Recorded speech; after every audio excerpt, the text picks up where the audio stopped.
Shirlene Shambuka from Harare, Zimbabwe, was cruelly tortured by the pangs of depression, anxiety, fear, and uncertainty as a result of demonic oppression.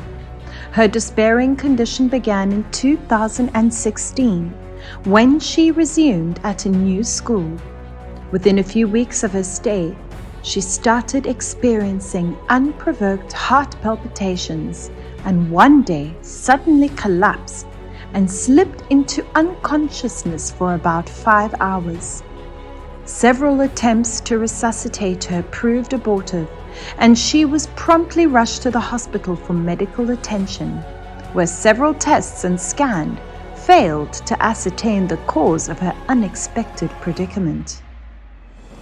In the subsequent weeks and months, Shirlene's condition quickly deteriorated as she collapsed as many as 10 times daily and experienced horrendous episodes where her spirit left her body for several hours. Despaired, dismayed, and anguished, all hopes of restoring Shirlene to perfect health and wholeness seemed vanquished, until news of the July 2022 edition of the Healing Streams live healing services with Pastor Chris reactivated in her heart faith for complete healing and restoration. During the healing services, the man of God laid hands on her, commanding the demon of darkness to depart from her. Instantly and spectacularly, supernatural transaction took place in Shirlene's body, one which completely transformed her life. Watch her story.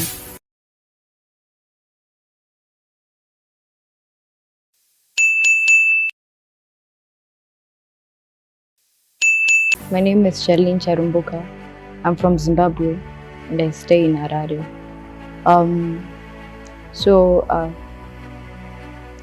I started having a demonic oppression 6 years back when I was at school.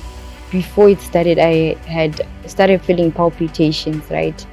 And then after that, I collapsed. So a week before that, I told my mom that I had a weird feeling about the whole school, but then it was impossible for me to really tell her what was happening at school. So I just told her that I didn't like the school. And then after that, a week after that, I started having palpitations and then I collapsed at school.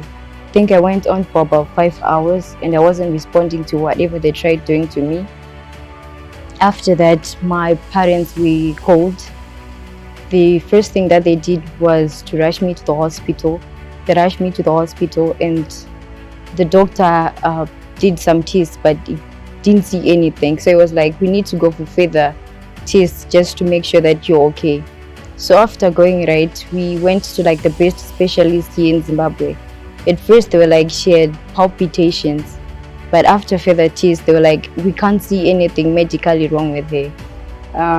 Ever since from that time, she started, she was always collapsing every now and again.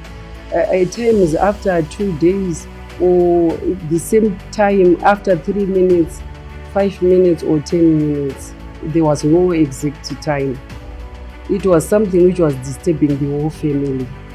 I just go unconscious. And then when I'm unconscious, sometimes I'll see shadows. Then sometimes my spirit will just come out.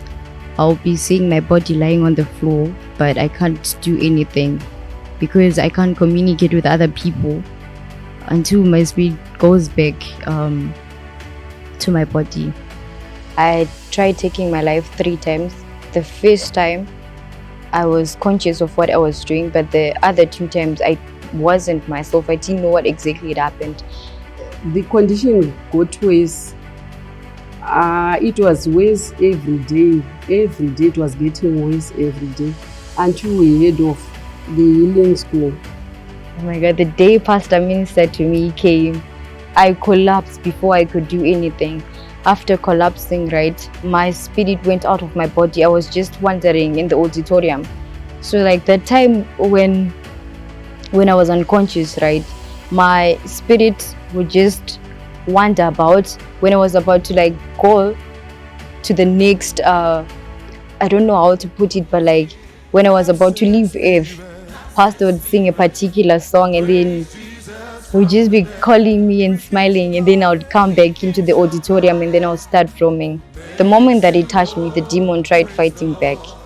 And the imposter just looked at me for a couple of seconds and I was like, it is war, like he said it.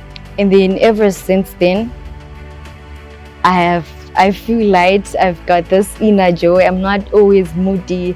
Ever since, he's never had any attack, any encounter of that sort. She's never been unconscious. We are so happy, the whole family. I can walk without escort. I can do my things without having someone to look after me. I'm now going to school. I can also attend my TiVo clubs without anything, without fearing that I might just collapse. And we are always telling anyone who cares to listen our testimony. It has impacted the whole family. Everyone is talking about it.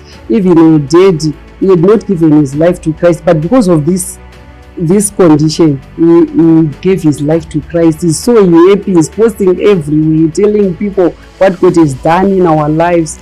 We are so grateful. How much I love you and my joy at the moment. Thank you, sir.